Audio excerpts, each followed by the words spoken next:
From here, all right now on Fox News Sunday. And hello again from Fox News in Washington. With 16 days to go, Donald Trump and Hillary Clinton are entering the final phase of this campaign. With the debates finally over, both are barnstorming through swing states this weekend. Today, we'll speak with both sides' campaign managers. Robby Mook with the Clinton campaign. But first, Kellyanne Conway live in Trump Tower. Kellyanne, you're a professional pollster, so let's start there with the numbers, which quite frankly don't look very good for Donald Trump at this point. Let me put some of them up on the screen. In a four-way race, he now trails Clinton by more than 5 points. Among women, he trails by 15 points, and that's important because women are voting early in big numbers in Florida and North Carolina. Kellyanne, how do you turn this around in 2 weeks? Thanks for having me, Chris. So by taking the case directly to the voters, and that's where he is. He was in 3 states yesterday. He'll be in Florida for a few days. And we look at some of the early voting returns in places like Iowa and Ohio, and we're doing much better than previous candidates, in large part because we invested in the absentee ballot early voting procedures. And also, I think he does it in the way that he gave the speech in Gettysburg yesterday, puts out that 9 or 10 point plan, has some really significant measures with teeth to have lifetime bans on lobbying foreign nations if you've worked in his White House, term limits for members of Congress, his whole Drain the Swamp ethical package. Didn't he step on his serious agenda for the first 100 days by beginning the speech saying that he's going to sue all the women who've accused him? No, he's just trying to defend himself against false accusers, as he says. He says those incidents never happened, yet they're covered in the media every single day. He can't get fair coverage, maybe not here, Chris, but he can't get fair coverage of his substantive points in many corners, and yet they imbue credibility to others automatically. We like the fact that in 3 major national polls, he's leading Hillary Clinton now by a few points, and we like the fact that in the 8 swing states where President Obama beat Governor Romney in 2012, we are either ahead within the margin of error or within striking distance. So we'll be visiting all of those states. Let me just pick up on that, and because I want to look at the electoral map, which doesn't look good at this point. Here are the swing states that your campaign has long identified as must-wins. Ohio, basically tied. North Carolina, Clinton up 3. Florida, Clinton up 4. And then there are the flip states. The blue state of Pennsylvania, which you were hoping to flip to Trump, Clinton is up 6. And the traditionally red state of Arizona, Clinton now up 1.5. Question, where is the realistic path to 270 electoral votes? She's still under 50 everywhere, and she spent $66 million in ads, mostly negative politics of personal destruction ads against Donald Trump just in September, Chris. So with all that on the field, we're just starting to increase some of our investments on the air, and you'll see Mr. Trump there. So the fact that it's been 3 points, 4 points, 6 points is what can turn around in these next 2 weeks. Our path is Florida, Ohio, Iowa, North Carolina. You add Nevada there, you protect Arizona and Georgia. You look at New Hampshire and Maine, too, where the congressional districts there are split in the way they award their electoral votes. And then we're also going to continue to visit Colorado, Virginia, Pennsylvania. So there are several different. A poll came out just yesterday showing us 6 down in Michigan. We haven't even been there. We're not up in the air there. And so the fact is that this race is not over. Many in the media want to say it's over. For the 12th time, they're counting Donald Trump out. And I'm telling you that in some of these polls, if you're only using listed sample and you're identifying people who voted Republican in 2012 or voted Democrat in 2012, and you're not really bringing in people who haven't voted in a long time, the lapsed voters or the first-time voters who are truly enthusiastic about Donald Trump as an outsider trying to really shake up the system. And there are many people like that. And we're not giving up. We know we can win this. And we are certainly not acceding to the same chattering class that's been wrong about Donald Trump for about a year and a half. There are suggestions that you have grown uncomfortable with Donald Trump and his campaign. From our personal experience, you were pulled twice from this show around the time that there were all these allegations about women saying that he had grown quote them. And you've also been active on social media. I want to put this up. You retweeted this comment from reporter Robert Costa, the Washington Post, at the debate. Bad hombres, Trump being Trump. Trump's other answers, Conway-esque. Why would you want to retweet that?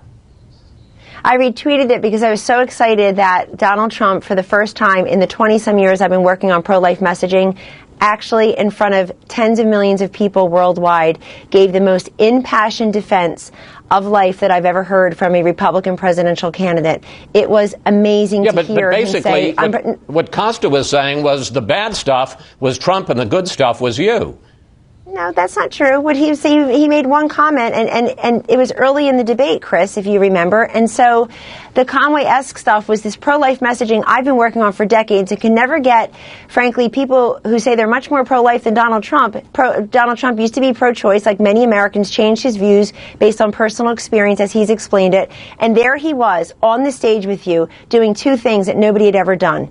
And it is Conway-esque. One is saying I'm pro-life, I will appoint pro-life judges, and then taking the case right to Hillary Clinton that her and her party are for abortion anyone, anytime, anywhere. They are incredibly extreme. Sex selection abortion, fetal pain abortion, taxpayer-funded abortion, and, of course, late-term abortion. Donald Trump said on live TV in front of you that Hillary Clinton would rip the baby from the womb, that it's okay to have a late-term abortion, and she had a terrible defense to that somehow it's because of the life of the mother. And people say, well, there aren't that many. There are 12,000 a year, and Americans ought to know that that's part of being pro-choice. So I was very excited because let me tell you something. A lot of Republicans just hide under the desk hoping the abortion shrapnel won't hit them, and there was none other than a Manhattan billionaire giving an impassioned defense of pro-life. It's as simple as that. I think people read a little bit too much into it, and frankly, a lot of people lack my sense of humor on some of these other tweets. But Donald Trump and I both have a great sense of humor and a wonderful relationship, and I've never been pulled from a Sunday show. I'll just leave it at that.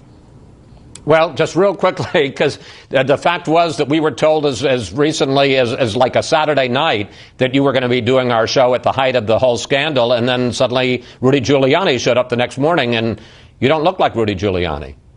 I love the mayor. It doesn't mean I was pulled.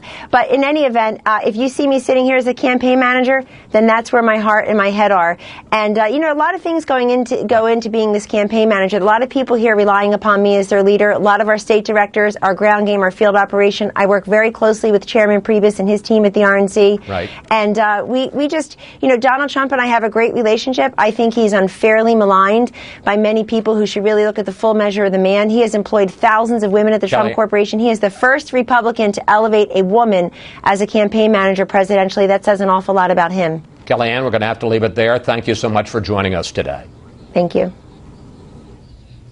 Now to Clinton campaign manager Robby Mook. Robby, welcome back to Fox News Sunday. Thanks for having me. We just talked to Kellyanne Conway about how strong you guys appear to be in the polls. At this point, are you looking past 270 electoral votes to try to run up the score, one, so that you can say that Clinton won a mandate, and two, to try to win a Democratic House and Senate? Well, Chris, every presidential campaign has to work to get to that 270 number, and we're not taking anything for granted at all. So that's still our focus and our goal. Secretary Clinton at the beginning of this campaign said she wanted to help all candidates up and down the ballot. So we're running a coordinated campaign, working hard with gubernatorial, Senate, and House candidates. But we're not, this is not over yet. And battleground states are called battleground states for a reason. That's because they're going to be close. We expect them all to be won or lost by a point or two.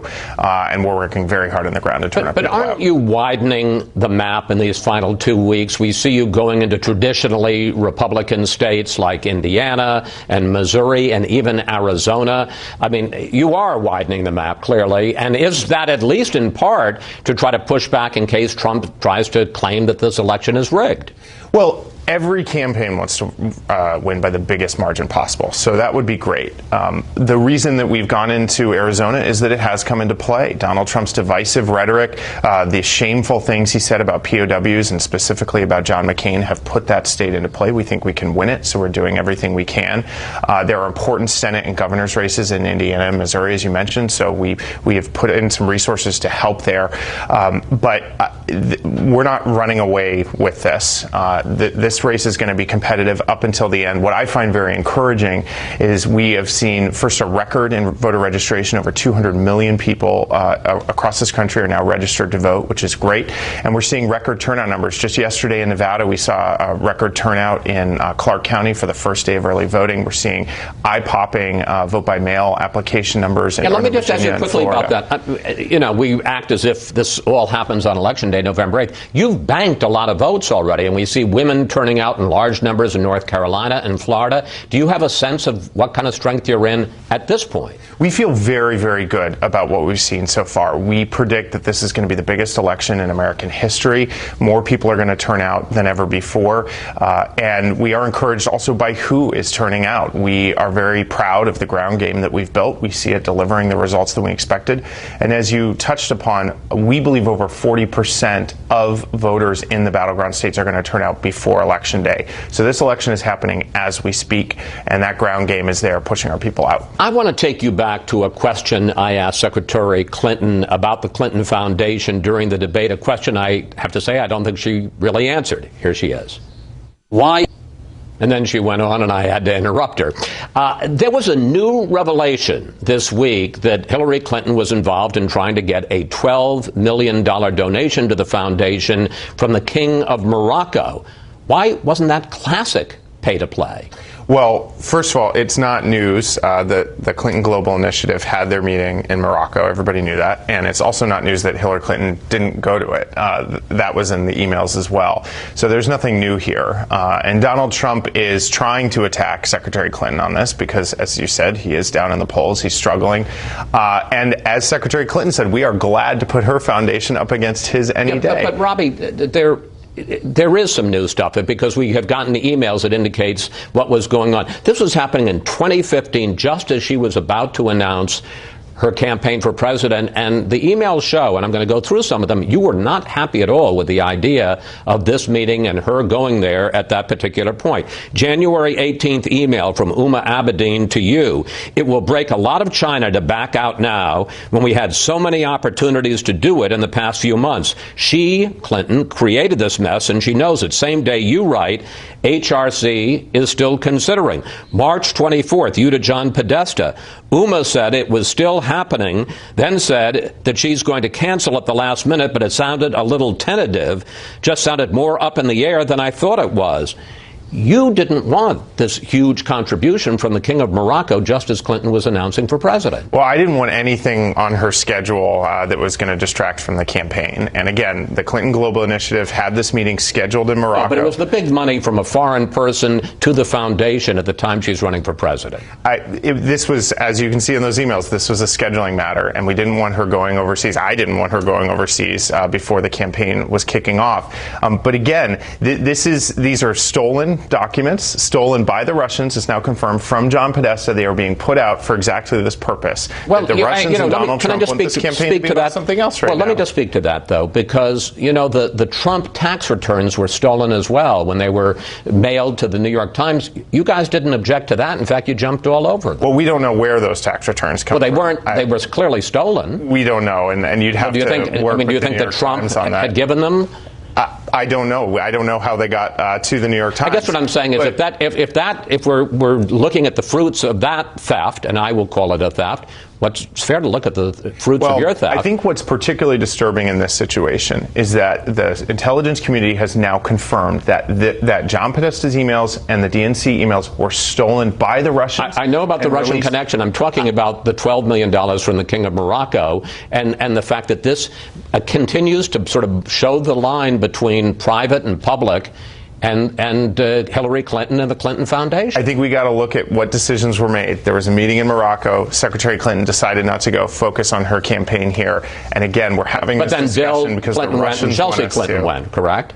My understanding is that they did go, but she did not. And again, this is the discussion the Russians want us to be having. They stole this information. They're selectively leaking. I can't even verify any of the information that you have there. We simply don't have enough time as a campaign to I promise you, sort if all these documents. If these were not true, you'd tell us. And we are trying to go through some of them as we can, but we don't have time to go through them all. And again, this is a distraction put in place by the Russian government at the suggestion and encouragement of Donald Trump. That should be a chilling fact for every single American. Robby, thank you. Thanks for your time today. Coming up, there were some key issues I didn't get to with Trump and Clinton Wednesday night. We'll continue that debate with two of their top supporters. Next.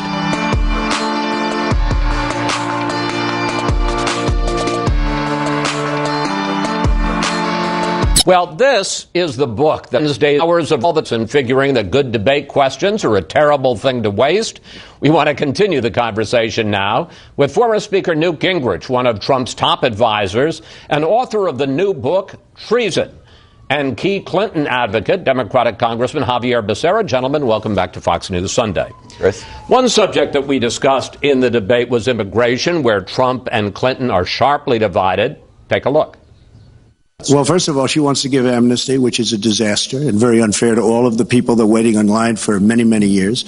We need strong borders. I don't want to see the deportation force that Donald has talked about in action in our country.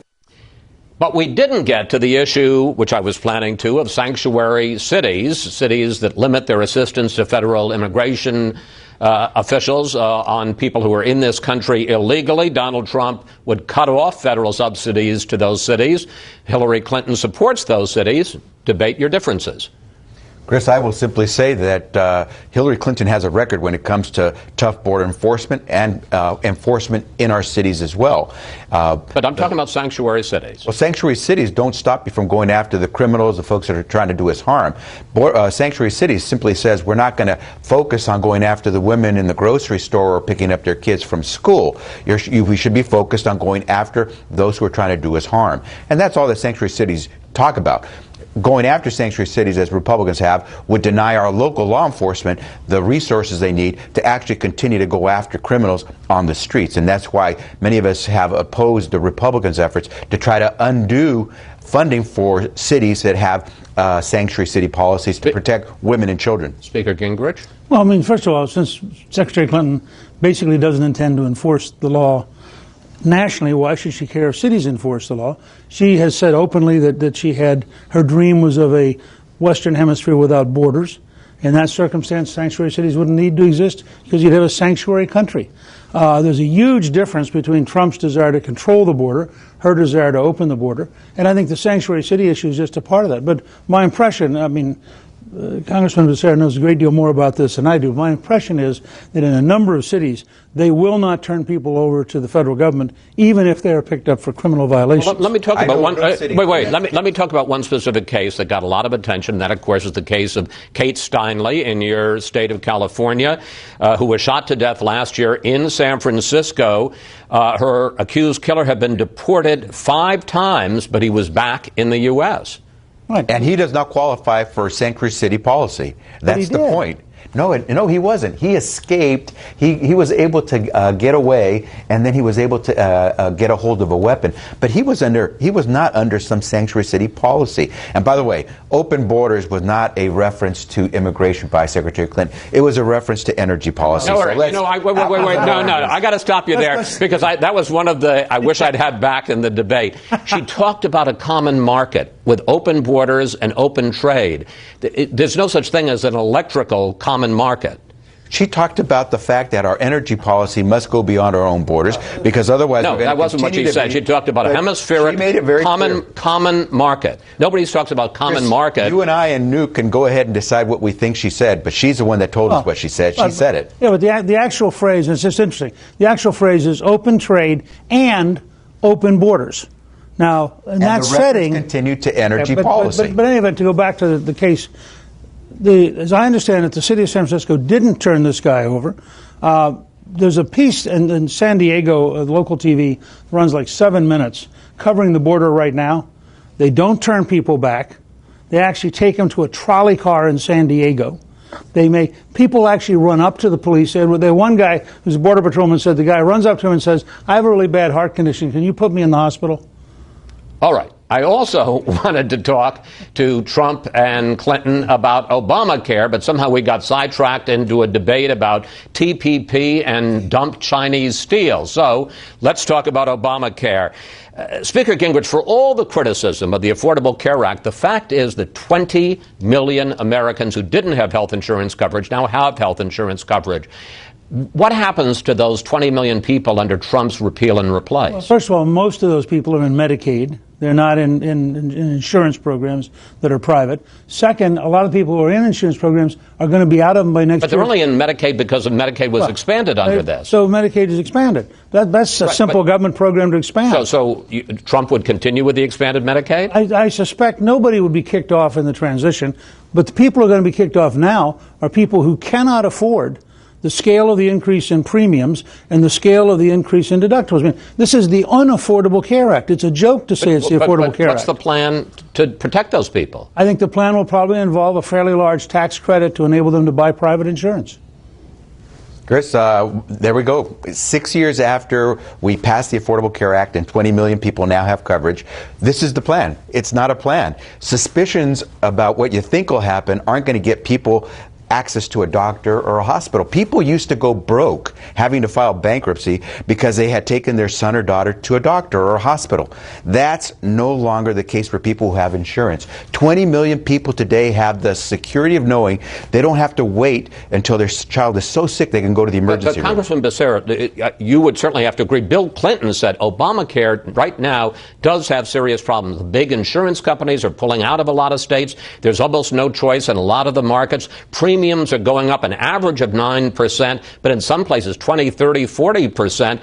Secretary Clinton is saying, let's let people under 55 buy into Medicare and let's put out a public option. So it seems that her answer is let's let government have a bigger role or maybe the role in health care. Well, remember, what she has said is we can make improvements on what has already given 20 million Americans coverage. We have more Americans covered today than ever before, and what we can do is continue to make progress based on a system that relies on the private sector, not on our government. She's talking about a public option.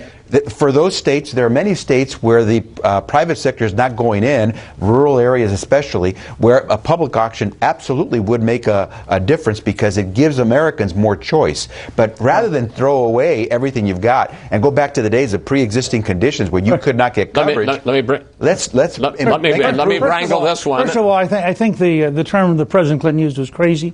And he said this is a crazy scheme. Well, in fairness, he was only talking about specific problems there, not the whole thing. Yeah, the people who are sandwiched. But the specific problem in the end is you have a program that's not affordable. There's not enough money. You have insurance companies dropping out.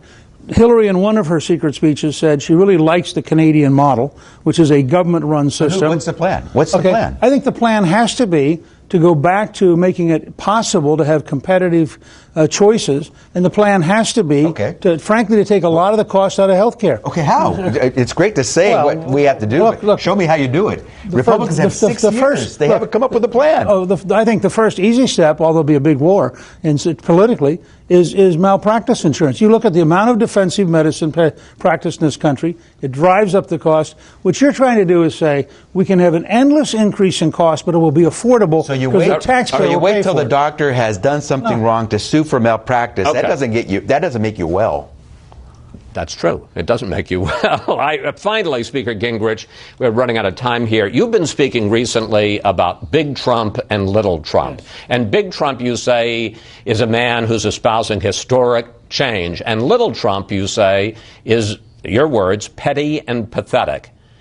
Can we afford to have a president with such a split personality? Look, of course you can. I mean, I think we had a number of presidents who had interesting challenges in their personality. But the question is, I'm willing to concede that Trump on occasion is crass, but I'd like my opponents to concede that Hillary on occasion is corrupt. I mean, you have a candidate for president who under any reasonable standard would have been indicted. You look at what's just happened to General Cartwright. You have a candidate for, you just raised this with Robby Mook. You have a candidate for president who is cheerfully dealing with foreign governments for $12 million donations. She's surrounded by staff who are basically saying, take the money. And that's what's going to walk in the White House. So Trump is not perfect, but she sure ain't perfect either. And she's a much greater threat to our system than Donald Trump is. Speaker Gingrich, Congressman Becerra, we're going to have to leave it there. Thank you both. And it's always good to moderate I think I had a little bit more control here, and I think we got some answers. Like I said, debate questions are a terrible thing to waste. Thank you both. Thank you. Up next, we'll bring in our Sunday group to discuss the state of the race after the final debate. Plus, what would you like to ask the panel about Trump's refusal to say he'll respect the results of the election? Just go to Facebook or Twitter at Fox News Sunday, and we may use your question on the air.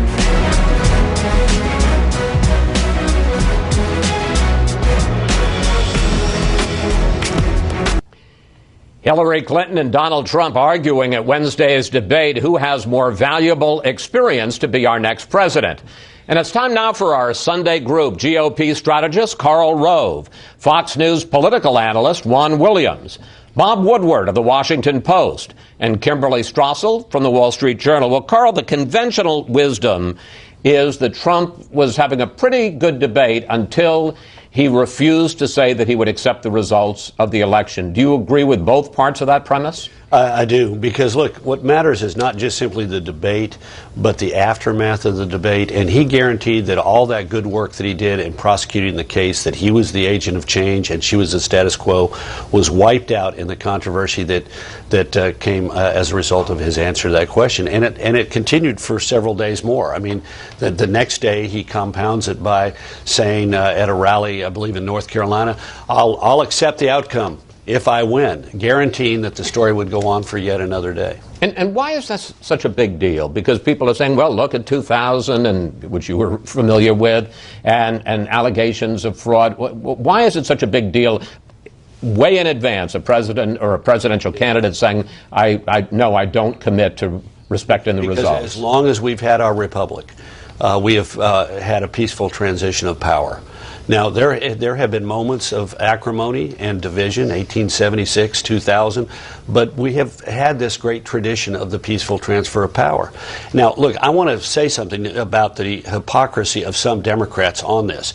The night of the debate, one of the most ardent voices on this was the Reverend Jesse Jackson, the ever voluble, ever heard from Jesse Jackson, who said, how dare he do this? Well, he was the guy who, even after the Supreme Court acted in 2000 and ended the election controversy, said Bush is not the legitimately elected president of the United States. I would remind people it was the Democratic House leader, Dick Gephardt, who refused to say Bush was the legitimately elected president of the United States, even in December of 2000. And we have dead-enders like Paul Begala and others who still go around and say Bush was not the legitimately elected president. So Democrats ought to be a little careful before they sort of envelop themselves in dead-enders, the image of Paul Begala coming out of a cave in the Philippines somewhere. Exactly. All right, we ask you for questions for the panel, and we got a bunch on this topic, and especially the coverage of Trump's answer. Philip tweeted this: considering the DNC history of voter fraud schemes, isn't it wise for Trump to wait for the election results to be verified? Kim, how do you answer Philip?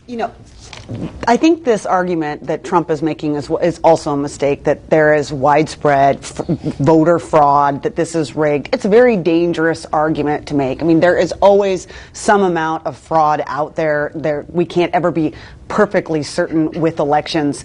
But to go that far, you're suggesting that there's a giant plot to stop him from becoming president, and it goes along with the not accepting peaceful transition of power. That all being said, I think that Trump is on to something with his broader claim about the system being rigged, not from an electoral perspective, but this is something a lot of Americans really do feel. They look out there, they see an Obamacare system in which they're doubling their premiums, but Congress doesn't have to take part. They see an IRS that has never held accountable for targeting tens of thousands of Americans. They see a Hillary Clinton FBI probe in which special deals are cut and she gets treated differently than any other corporate executive in which something like this happens. So to the extent he's now making that a theme in his campaign, I don't go so far as the electoral issue, but the rigging resonates. Then there are the allegations about the Clinton Foundation and pay to play, which I asked Secretary Clinton about in the debate, and she turned into an attack on the Trump Foundation.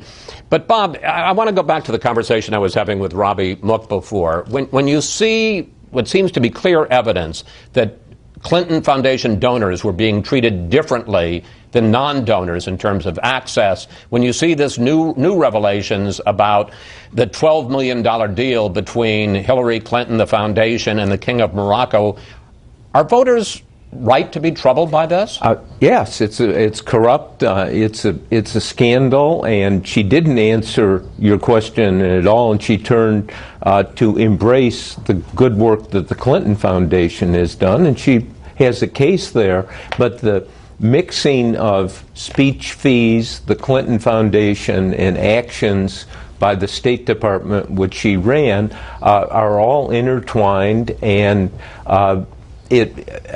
it's corrupt. I mean, you can't just say it's unsavory, but there's no formal investigation going on now, and there are outs that they have. But the election isn't going to be decided on that. I mean, Carl was making the point about this, I'm not going to observe the result of the election. I mean, that's absurd. I mean, it has no consequence. If Trump loses, they're not going to let him in the White House. He's not going to have a transition team.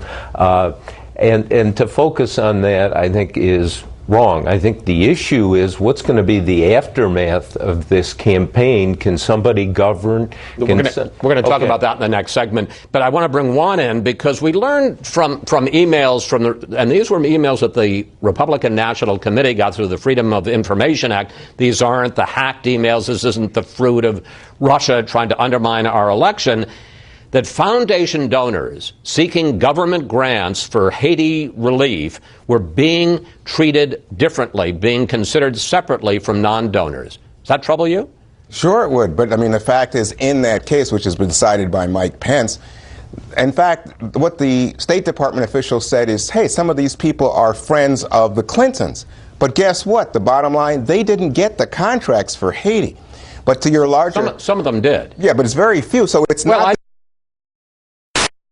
in these contracts, which is the heart of the suggestion. But let me just say, when you're talking politically, we're 2 weeks out from the election, is trust and honesty a vulnerability for Hillary Clinton? I don't think there's any question. I think it stirs Donald Trump's base. Lock her up. You know, Trump the blank, you know. But I'm not just talking about the politics of it, Kim. I mean, let's talk about the substance of what was going on there. Look, you have to go back and remember what was happening here. This is 2010, the earthquake. The Clinton Foundation is tagged as a lead by the UN. They are collecting millions of dollars. We know for a fact from books like Peter Schweizer's Clinton Cash that lots of people who were foundation donors indeed did get contracts in Haiti. And there is a very bad feeling in Haiti against the Clintons. You know, the former Senate leader in Haiti called them common thieves. And then you take what we just found in these emails, and we know that indeed they were segregating, an official at the State Department, segregating out people who were considered VIPs of William Jefferson Clinton, special friends of the Clinton Foundation. There is no evidence, Kimberly, that they were given all of these contracts. That's just unfair. And I think the idea that you would make an equivalence between what's been going on with Trump and all of the lies and corruption. Let's talk about the foundation. As if it's the equivalent, and it's not an equivalent. And I think the American people, when you look at the favorability numbers on trust, if Clinton is in underwater, but honestly, you're pivoting. You're pivoting. Why don't you talk about the Clinton Foundation? I'm glad to, but I'm saying it's not an equivalent. Can I just say this? The other email we're talking about is very clearly spelling out. Hillary Clinton said, "I will go to Morocco if you give my endowment $12 million." She was gone from being Secretary of State, Kimberly. We actually don't know when that was. But even if she was gone from being Secretary of State, she was running for. She was running for president. She was considering. You don't think that the $12 million had something to do with the fact that she was running and was likely to be the next president? Yes, that's what the emails reveal. It was a consideration. But the suggestion is that she made a quid pro quo arrangement. Give me the money and I'll show up and give a speech. Well, she wasn't giving the speech for free. But she didn't show up, did she? She got the money and she ran. She didn't show up. Look, back to Haiti for a second. Look, Digicel with Dennis Ross, largest Irish contributor to the Clinton Global Foundation, gets tens of millions of dollars at USAID. Coruscant Industrial Park, largest single grant, goes to Kim Wong Kim of CA gets $124 million from the U.S., $100 million from the International Development Bank, and a Clinton donor. There's a broader issue here. Not only a Clinton donor, incidentally, he helped set up Cheryl Mills, the Clinton chief of staff. There's a real issue here, though. Just quickly. She committed in January of 2009 to Senator Lugar said this. This is a confirmation hearing. At her confirmation hearing, this is a temptation for any foreign entity or government that believes it can curry favor through a donation. And John Kerry joins with her. Joins with Lugar. Right. Says this is a long final statement. Look, she made a commitment to avoid these kind of controversies. Panel, we have to take a break here, but when we come back, does Trump still have a path to win this election? Plus, Sparks. Hillary Clinton and Donald Trump trading barbs at the annual Al Smith dinner, turning what is traditionally some gentle ribbing into something much rougher. And we're back now with the panel. Well, we're going to get to the unusual doings at the dinner a little bit later. But first, Carl, I want to go over the numbers. You saw some of the numbers that we went over with Kellyanne Conway. There is a new poll out this morning from ABC News and the Washington Post. Let's put it up. Shows Clinton at 50 and Trump at 38, a 12-point jump. That's one of the biggest that I've seen. Carl, that poll, everything else, what is Trump's path to victory now, or doesn't he have one? Well, if he plays it inside straight, he could get it, but I doubt that he's going to be able to play it. He has 186 electoral votes in states that he either leads outside of the margin of error, or is thought comfortably put away.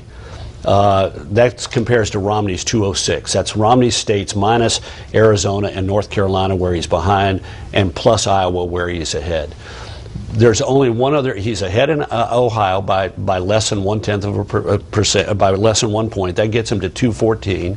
There's only one other state where he's within 4, Florida. That would get him to 243. And everything else ranges from 4.3 to 10 points, all the rest of the battleground states. And he would have to not only win 2 states where he is either only slightly ahead or behind by 4, but he would have to pick up states where he is behind by, at, or above the national average. I don't see it happening. I'm sorry, you don't? I don't see it happening. I mean, maybe it could, but I doubt that in the just over 2 weeks that we've got left conducting the kind of campaign that he is conducting, that he's going to be able to swing 1 out of every 10 voters, 1 out of every 12 voters, 1 out of every 15 voters in a 1 out of every 6 voters in a state, and convert them. Kim, what about this conversation that I had with Robby Mook that Clinton is in such a commanding position that she may now try to expand the map to run up the score, both so that she can claim a mandate and also try to turn both the House and the Senate to the Democrats? No, she's doing that. She's moving in with ads into Arizona, Missouri, places that are not traditionally areas where Democrats play. They're feeling very confident here. And yes, that is largely a move to try to get the Senate. I think the House is off limits. It's not going to happen. But, the Senate is on a knife's edge. If she can go in there and flip it, it at very least gives her more ability to put her Supreme Court nominee in place, but also, a little bit more leverage. Now, that's completely aside whether or not she can have a mandate, given the campaign that has been run out there, either of them come into office and have a mandate, because there hasn't been much discussion of issues. But if she has the Senate in her back corner, that's the goal at the moment. Bob, the U.S. Chamber of Commerce ran an interesting ad this week. Let's take a look at it. That's Senator Kellyanne. No matter who the next president is. Now, they didn't go all the way to what happened with Bob Dole in 1996, which I'm sure Carl remembers, where by the end the Republicans were running ads basically saying, for Senate and House races, saying, elect our person to be a check against Bill Clinton. But we're headed into that area, aren't we? Quite possibly, and it may be over. I'm not totally convinced, because I think there are a lot of secret Trump supporters out there who won't even tell pollsters that they're going to vote for him because they think it's a neighbor calling playing a joke. I think the real issue now is what's going to be the impact on voters after the election.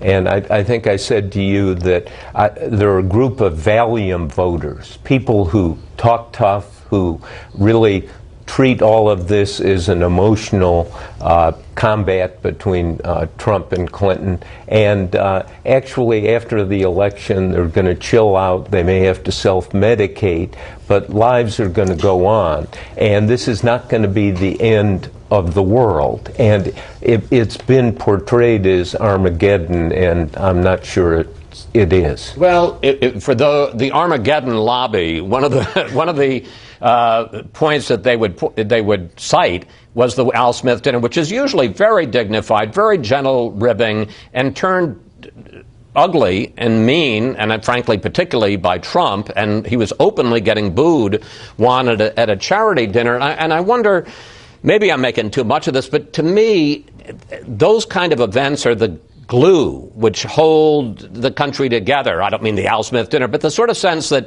whatever divides us, that what unites us is bigger. Were you troubled by the Al Smith dinner and the tone of it? Well, at first I was surprised because, like you, I've seen Al Smith dinners and I've never seen anything like it. I've never seen anybody get booed at an Al Smith dinner. And remember, Trump is from Manhattan. A lot of these people are people that he knows very well, and I think he thought it was his crowd. I think he misread that crowd.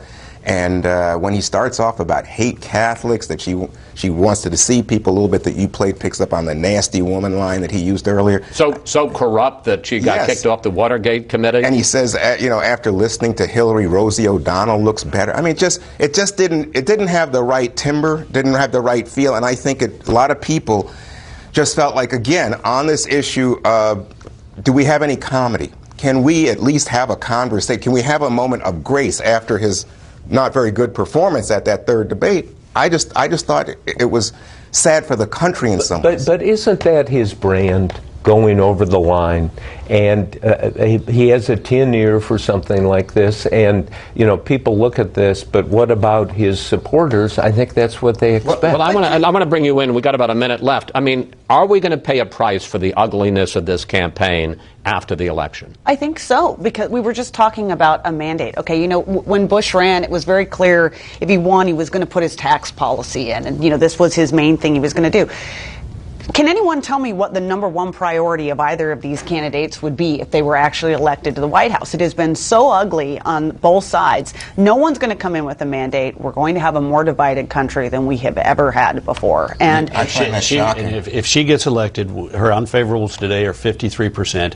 In October of 1964, Barry Goldwater's were 47, and in October of 1972, George McGovern's were 41. She will be the most unpopular person ever to take this. All right, we got to leave it there. You know what? We'll have more time to discuss this in future. Always leave them wanting more. Thank you, panel. See you next Sunday. Up next, Tom. You used to criticize me for even talking to the Russians. Now suddenly you're okay with your nominee having a bromance with Putin.